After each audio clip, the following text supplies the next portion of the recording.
maxluqlar, bandalar. Ular xatoga to'la. Ya'ni shunchaki bir ikki xatoga yo'l qo'yadi emas, doim xatoning ichida-da.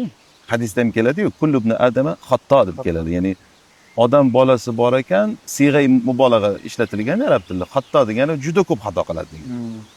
Odam bolasi shunaqaki, juda ko'p xato qiladi. Lekin Alloh taolo bunaqa xatolardan pok bo'lgan zot. Shuning uchun subhanalloh, ya'ni maxluqlarga xos bo'lgan narsani Allohga nisbat bermagan. Alloh bu narsalardan pok degan. Ya'ni Alloh xato qilmaydi. Alloh zulm qilmaydi. Alloh hikmatsiz bir ish qilmaydi, behuda bir ish qilmaydi.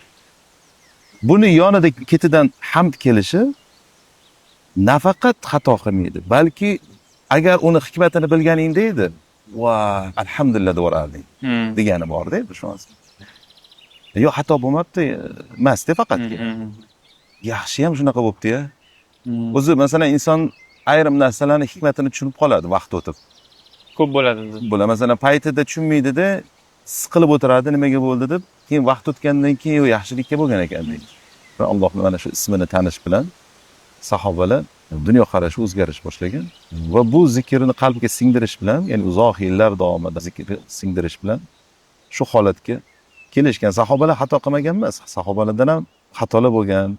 Masalan, Hudaybiya sulhidan ko'pchilik sahobalar norozilik holatga tushib qolgan, ya'ni bir g'alati bir holat bo'lib qolgan.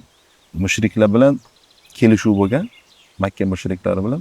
Va bu kelishuv hech kimga yoqmagan.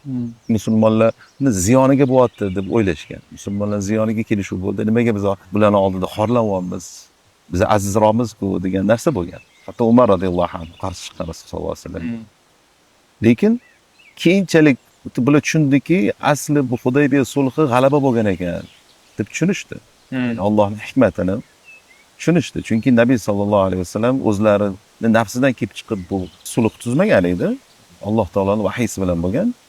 Va Alloh al-Hamid bo'lgan zot, ishida maqtangan zot.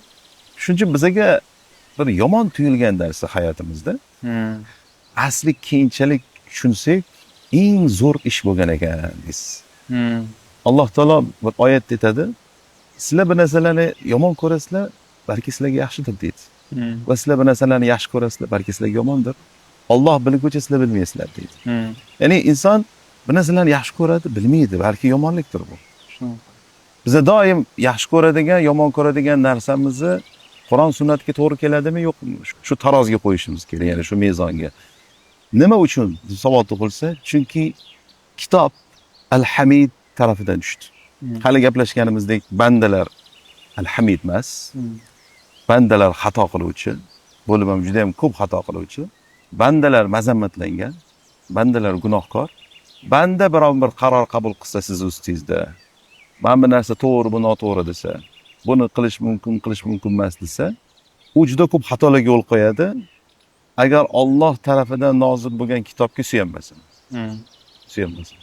O'zini fikri bilan, menimcha deb boshlanadi-ku. Menimcha mana bu to'g'ri deydi-ku. Menimcha deyotgan odam juda ko'p xato qiluvchi bir banda. Lekin al-Hamid bo'lgan zot hech qachon xato qilmaydi.